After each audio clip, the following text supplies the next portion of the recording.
Good evening and welcome to Silicon Valley Entrepreneur, a series of conversations with startup founders and their investors on what it takes to build a viable, fundable startup. I'm Chris Gill, President and CEO of S-Phase, the Silicon Valley Association of Startup Entrepreneurs, the largest and fastest growing non-profit in Northern California, dedicated to helping entrepreneurs across all technologies build successful companies through exposure to best practices, extraordinary people and opportunities to grow. This week I'll be interviewing Evan Reese, Ron Scheideman, founders of Liftopia, and their lead investor, Jim Connor of Sandhill Angels. So Evan, Ron and Jim, good to see you. Thank you for coming along to Silicon Valley Entrepreneur. Let me start with you guys, Evan and Ron. What were you guys doing before you founded Liftopia? I guess we met about 3.5 years ago as we were working for Hotwire.com up in the city, up in San Francisco, which is an online travel company owned by Expedia. Okay, what sort of things were you doing there? We were working in different capacities. I was actually working on the hotel side of the business, trying to help various hotels work with Hotwire, more effectively price their hotel rooms, and also get new partners to work with Hotwire. And Ron? I was doing business development and product development, really focusing specifically on ancillary revenue streams. So basically other ways of making money from people who are coming to Hotwire outside of the core inventory, the airlines and hotels and rental cars and things like that. Okay. Before I ask you some more questions about how you got to where you are now, let me ask Jim, if I can just switch to you. You're an angel with Sandhill Angels. How did you become an angel? Well, it's an interesting process. Typically, if you've either been with a company or you've founded a company and you've had a liquidity event, or perhaps more than one, but you reach a point where you say, well, what are the other things I'd like to do? And also, the very fact you've had some successes usually means that you have visibility. People will approach you. They'll approach you for advice, ideas, validation, and often money. And sooner or later you reach a point where you like some of the ideas, but you realize that as an individual, investing in a startup is very risky, highly illiquid, and really has almost no diversification because you're just in this one company or maybe two companies. And so what I found relatively quickly through the advice of some good friends is that if you can find an angel group, a group of entrepreneurs, typically similar backgrounds in the sense that they've been through startups and they've had successful liquidity events, you can literally leverage their domain experience, the depth of their domain experience across a wide industry range, and then you can invest realistic and serious amounts, but in a variety of companies based on perhaps the aggregated analysis of 50 people or maybe 30 people who have experience in this industry. You'll participate in that investment. The investment then is not a 50,000 or a 25 or an 80,000. It can be easily a 250 to a 500,000, and that impact, that is essentially one investment coming into that company as an angel investment, has a much greater impact on the fortunes and the ability of that company to execute on their strategy. Great, thanks for explaining that. I appreciate that. So let me switch back to you guys again here. So you were working for Hotwire. What caused you to leave these presumably safe, salaried jobs, hopefully with prospects, to go out on a limb and start Liftopia? I heard a quote a while ago that is, chance favors the prepared mind. And so basically, for a while I had been searching for something to do on my own. Nothing really serious, but I kind of had that seed planted in the back of my mind that I wanted to do my own thing. And then chance one day sort of presented itself where Evan and I were having a conversation over IM. And again, he was working with hotel suppliers in a lot of ski markets, and he IM'd me asking if we sold lift tickets on Hotwire. And we just started talking about it, and we didn't do it, and Hotwire wasn't doing it, and we started looking around online just assuming someone had done it already, and kind of had that aha moment, like, wait, this is a serious opportunity here. And so that day I walked over to Evan's desk and just said, let's do this. And so, we started very slow, and it was a very gradual process of dipping our feet in the water. But we kind of, over the next couple weeks, started realizing that this is really an opportunity here. And so we just dove in and we started doing it. And for a while we were doing it nights and weekends for months. And you know, we eventually hit that point where we realized, you know, we can make a go at this and we can do this full time. Okay, so this is a really interesting point that you spotted an opportunity in a market you were already understood, Right. and saw there was that. I think from an entrepreneurial perspective, I might be a little bit different from Ron, because I was the type of person who didn't foresee myself taking this type of risk, and Right. and I was always the type of person who was coming up with ideas, but would just sort of pass them around my friends and see what they thought. And so for me, it was sort of chance favored the unprepared mind, and you know, having someone come over to my desk and say, "Let's Right. do this," was, you know, all of a sudden I went from just talking about what was a neat idea to saying, "Hey, well, actually, this makes a lot of sense." And as Ron said, we spent a lot of time on market research before we even went down the path of Okay. deciding to do it. But It's not like we had the idea and just that next day quit Hotwire. Okay. You know, it was definitely testing the waters for a long time, and we both needed to make sure that this was the right decision for ourselves, for, you know, our families, what have Right. you, before we were going to do anything as drastic as quitting, you know, leaving the security that comes with a job Right. like what we had. Which is a great lead in. What did your family say to this? What did your friends and families say when you did? I think you know, I've always been the type of person to come up with ideas, some Yep. of them, you know, crazier than others. And so for me, it was initially a little bit of disbelief, sort of people saying, "Oh, okay, yeah, you know, it's a neat idea." And then people started to realize that we were actually pretty serious about it. And I think both of us are fairly lucky in that we had pretty supportive people behind us. I mean, we weren't without our challenges, but we had a lot of people who were very supportive from the beginning. Okay. So going back to earlier comment that you had, would it be right in saying, you know, the first big thing that you got involved in was doing the market research to understand what was Definitely. going Figuring on? out whether this is a viable Yeah. market to jump into, if this model would work.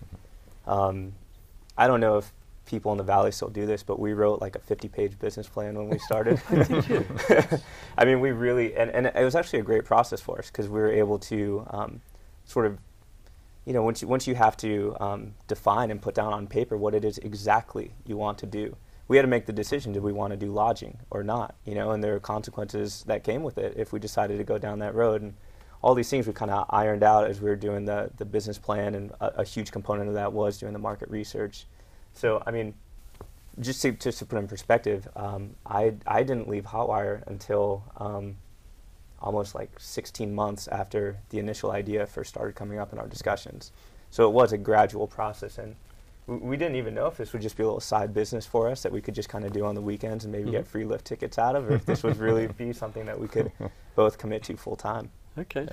Jim, if I can ask you something on this, because this is an important aspect, that these guys did some serious market research and wrote, this is such an unusual thing, a 50-page business plan before you made the jump. How often do you see this as an angel? Well, we don't see 50-page business plans, and we probably don't want to see them, but I think the process they went through was terrific, just terrific, for you to think through, why are you doing this? I mean, how deep is that market? Validating all the issues. Would people buy it? How would it be priced? What is the appeal? I mean, this is a tremendous thought process that doesn't get laid out in an investor business plan, but certainly is a key core philosophy of the company that needs to be done. It's a great thing that you did to it. And I think for two people like us who didn't have an entrepreneurial background before we jumped into this, we knew that we were green, and so we knew that we had to, you know, go learn and learn very quickly, as much as we could. And you know, we're admittedly still green in some areas, but our market research is really ongoing. So okay, you did your market research, you decided to take the leap of faith, and you founded Liftopia. What was the first major challenge that you came across? I think there was a process for several months where we were both sort of dipping our toes in the water and then pulling them back out, and it took a while for both of us to fully commit to the vision of Liftopia, of what we wanted to do. And once we did that, it's almost like a switch goes off, where you realize you're okay with sacrificing your weekends, and you're okay with working till 2 in the morning on a Wednesday night to work on your business plan or what have you. You're essentially working 2 jobs at the same time. And it really took that sort of that reaffirmation for both of us that we're in this together and we're going to see this thing through. That was the big initial hurdle right there. It's just getting that concept, that switch flipped. And building up trust with someone that, you know, we had worked with each other in a very limited capacity, and getting to know each other's working styles very early on was a huge challenge. We definitely have different ways of approaching things, and so there were a lot of challenge in pure process, and so getting used to each other, and admittedly it was a stressful period, and so you end up battling somewhat back and forth. So I think we got a lot of that over with in our early stages. And that was, I think, actually where it was to our advantage that we weren't really great buddies when we had started this, because we did have some pretty heated battles up front, just because neither of us, the full unwavering trust wasn't quite there yet in the beginning, because we just didn't know. And it was great. It was actually, having a partner in this is something I can't imagine going through this without having a partner on there.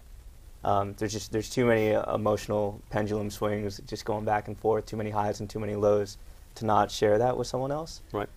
But then at the same time, I can't imagine doing this with someone who would be someone who's a great buddy of yours, because it puts such a strain on your friendship that you need to have a little bit of distance and a little bit of space in order to really make it work. Okay. Now, I first met you guys 2.5 years ago when you started coming to the S-Phase events that we run. And a lot of what we talk about is how to prepare yourself for venture funding. When did you start thinking about venture funding? How early in the process, and how early in the development of the business did you think you were going to get venture funding? I think this was another hurdle. Yeah, this was another hurdle that we had to deal with up front. Yeah, it's quite funny. In our initial research, we had talked with some entrepreneurs who had started who said, don't ever get venture funding. Don't ever get professional funding. Okay. And we listened to that early on, and then realized that every scenario is different. And so I think we thought about venture funding early on. We, like many other entrepreneurs, assumed we needed a lot less money than we ended up needing, which allowed us to believe that we didn't need venture funding. But I think the first time when we really felt confident in the fact that we wanted to go out and seek venture funding was after we raised a friends and family round within the first 6 or 8 months of having begun the process, and realized that was a good way to get the business started. But in order to really grow it to any scale, we would need to have more resources. Okay. And if you don't mind me asking, are you prepared to sort of say how much money you raised at the friend and family's level? Sure. Yeah, we raised $150K. Okay. And how long did you anticipate that would last you for? Forever. Yeah, that was it. We would take that, and we would be profitable in year 2. And I mean that's why that was another question that came into whether we would need to raise funds or not. Yeah. Was how long that friends and family round would take us. Okay. Yeah. But just like with anything, everything's 30% more expensive than what you think it'll be. Okay. So when did you start thinking about approaching institutional investors, VCs and angels, as potential sources? Well, one of the pieces of market research that we did when we were trying to educate ourselves about this whole process, we started attending these S-Phase events. The CXO Forum was one that we started with, and we started just networking with people within these organizations and getting to know the lay of the land in the valley. And we started to realize that venture really was a good option for us. And so we just started preparing and learning more. And, at first it was writing a business plan, and then it was taking out books on how to approach professional money and what are the differences between angel money and venture capital, and what are the differences between debt and equity rounds. And so it's just an ongoing education process. And speaking of that point about VC versus angel money, that's something that took us a while to figure out too. Because when we first started going, the first thing we did was a pitch presentation workshop through S-Phase. And it was great. It was a panel of both angels and VCs. And it was the first time we were out there presenting. We realized, maybe we have something here. We got really good feedback. So we took it on the road down to Silicon Valley, and we started hitting up the venture capital funds. And there's a big discrepancy between the sweet spot for an angel group and a VC. And we were kind of in an interesting spot because we were a very specific niche. And it took us quite a while to figure out an expansion opportunity, and I'm sure we'll touch on that later, how we went from this type of company to something that eventually got funded. But when we were first going out there and going to these VCs, they really didn't see us as being worth their time. And so we spent maybe 6 months of getting bruises and getting knocked up and down Sand Hill Road trying to present in front of these guys who we just weren't a good fit for. Okay, so Jim, when did you first come across these two guys? Well, it's a small community, but because I was the program chair for the S-Base CXO monthly meeting, which is essentially a group of CEO, CFO, almost a peer group where we take a particular subject. I met them both at that event. They came to several meetings, spoke, and actually I remember one time I was doing the planning for the future year, which we talk about, and I thought, let's get some input from the people who participated, and I believe Evan came, and we had one of our planning sessions, and I got to know him better as a result of that. And then I'd see you periodically at the events, and so really you didn't know that I was involved as an angel investor, and you kind of came to the came to Sandhill through the website. A couple people referred you, but when I saw your business plan up there, the company, I read it over quickly and then gave you a call and said, maybe we should talk about this. I can maybe give you a little feedback if the plan is positioned correctly and hits the requirements of what people want to look at. So you'd approached venture capital. You had 6 months of, as you say, getting bruises. You'd had some potential interest from maybe angel groups, but you hadn't had any money yet. Nobody'd given you any money. And why was that? What do you think the reason? Did they tell you why? Well, we were in an interesting situation, and part of it is, from what we've heard, just the typical response from venture capital folks who don't ever say no because they don't want to have said no to the next big thing. But we did have a ton of positive feedback about our core concept, and so no one really doubted what our core concept was. What our biggest challenge was portraying a picture of, here's our core concept, but here's where we're going with it. And so we want to prove it within this space and then expand down this road and this road and this road. And so it took us a long time to really build a case for how well our business could scale. And some of it was us redefining our priorities, and some of it was pure traction. And so gaining some traction on our own and launching the business and generating some revenues, but also was just redefining where our opportunities down the road could be. Can you explain a little bit more about that? Because I think that's a very important fact. So the basic feedback you got was, okay, this is interesting, but you've got to show some traction before. And so you're burning through the $150,000 friends and family money. You've already explained earlier in the that you lost weight during this period. Yeah, we're very well acquainted with peanut butter sandwiches. So what did you do to get that traction? How did you? It's tough. I think, the most important thing is not losing sight of your belief in what you're doing. It almost becomes a test of endurance, and if you start doubting yourself, or if you start doubting that eventually something's going to break your way, you just won't. You won't be able to stick to it. There's as I said, there's a lot of pendulum swings back and forth. And when you're on your own like this, when you don't have that safety net of a big company, they swing really far in each direction. So I think persistence was a big key. Having the support of our families was a huge key. But just knowing that we were getting the good feedback. One of our core values was that we really believed in what we were doing from a supplier's perspective. And so we wanted to make sure that our suppliers were first and foremost the happiest, and we just spent a lot of our energy on that. It was just a strategic decision that we made, kind of a gamble almost, that paid off. So I think also from a day-to-day getting by perspective, one thing that we did from day one, which was really kind of neat and we still do to this day, is we sort of leaped from worst case scenario to worst case scenario, which sounds kind of depressing, but it helps you sort of look at long-term vision but live day to day. And so from the very beginning it was, well, worst case scenario, we had a lunch about talking about an idea that we think is interesting. And then it advanced to, well, worst case scenario, we learned how to write a business plan. Worst case scenario, we pitched that to our friends and family. Worst case scenario, we raised some money. And we kept that mentality going, and it was, when we first launched the company, I remember saying, well, if all we get out of this is a launch party and a T-shirt, I'll feel pretty good about myself. And then, then it was, well, if we sell one ticket, and then if we sell 100 tickets, and so you really do have to live day to day, and really, like Ron said, believe that it will work out, which can be stressful, but. So Jim, for you, you'd met these guys fairly early on. When, in your mind, did they transition from being a couple of guys who are very passionate about what they're trying to achieve to being a potentially fundable company?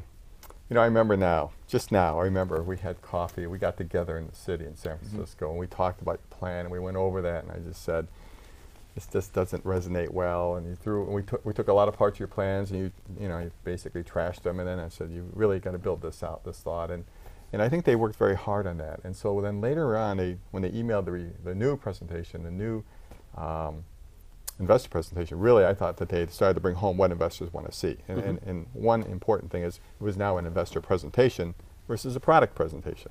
And that's a huge area that people make a mistake. They do product presentations to investors. We're not trying to buy your product. We want to invest in your company. And so their presentation, through their own efforts, now became a true investor presentation with a sense of return, future growth, scale, and so on like that. And to what you were saying earlier, that 18 months of us going down the road of looking for funding was actually one of the best things that happened to our company. The experiences that we got out of that really did enable us to shape the company into something that's not just fundable, but is the potential for growth is so much bigger than what we had initially envisioned for it. Yeah, I think, sorry to keep building on these topics, but I think one of the things that we did do from day one is be very dynamic and say, we can sit down with Jim and have him tear apart our presentation, and we're totally fine with that. And if we weren't open to changes in our direction, then we wouldn't have come as far as we are, as far as we have. But all the time you were looking to raise money, you weren't just raising money, you were building out the company, because that was the feedback you had. You had to get traction. So you went from no tickets, no clients. So take us up to the last quarter or the back end of last year. What sort of levels had you got to? Can you give us some metrics that you had achieved? We can give you some percentage growth. Sure. Well, I mean, our first season, I think, was really a proof of concept type of deal. We had a very limited. We say that in hindsight now. Yeah, of course. At the time, it was a full launch. Aha. And where was I going with that? It killed me. So we started our first season, and you have to remember, we look at this 18 months now. In hindsight, at the time, we thought we were going to be raising money in 2 months. Right. And I feel like for 18 months, we always thought, well, we'll have money in 2 months. And I remember that conversation. Yeah, and so you spend your time raising money, but you still have to spend your time building your business. And so we worked hard our first season, and then got through our first season and said, hey, we have some proof of concept. We'll likely get funded prior to our next season, which was this past September. So we were planning on having funds in September. Our marketing budget was healthy, and but we didn't end up raising money until last week. And so we ended up, what proved to me that it was something that was really moving in the right direction is that on basically a shoestring, virtually no marketing spend, we're already 10 times the size we were in our first season from a revenue perspective. I think the key thing for us was never assuming that the money would be there. And so you just continue running your business as if you're not going to get funded, and you do every little scrappy thing you can do to make sure it's moving in the right direction. I mean, we were writing ads on Craigslist and replying to them one at a time to try and sell tickets. I mean, we're doing everything we could possibly think of that didn't cost money.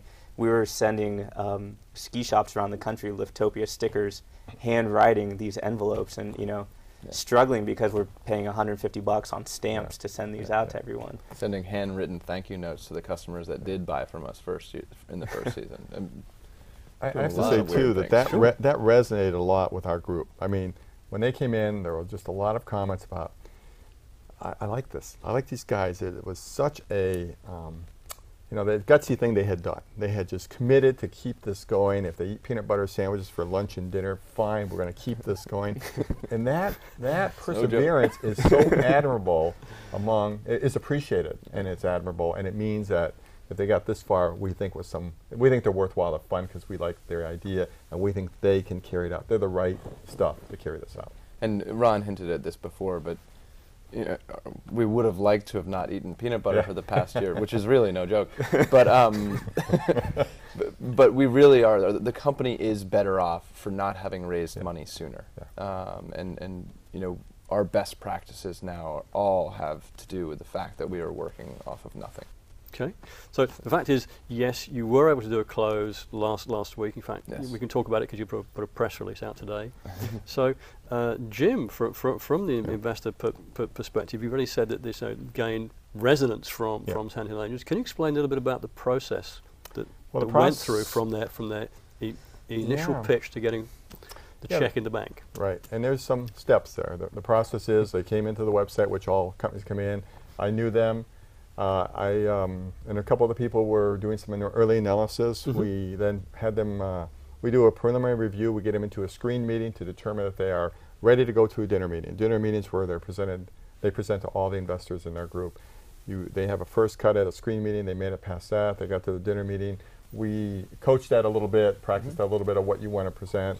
They did well at the dinner meeting, meaning they had an initial response. Then we formed a due diligence team, and I did become the deal manager at that point. Now, that's the delicate part. You have to do due diligence and use the team, and then you have to keep momentum for the investors to actually write checks. Right. And that's part of what has to occur inside the organization. They don't have any control over that part.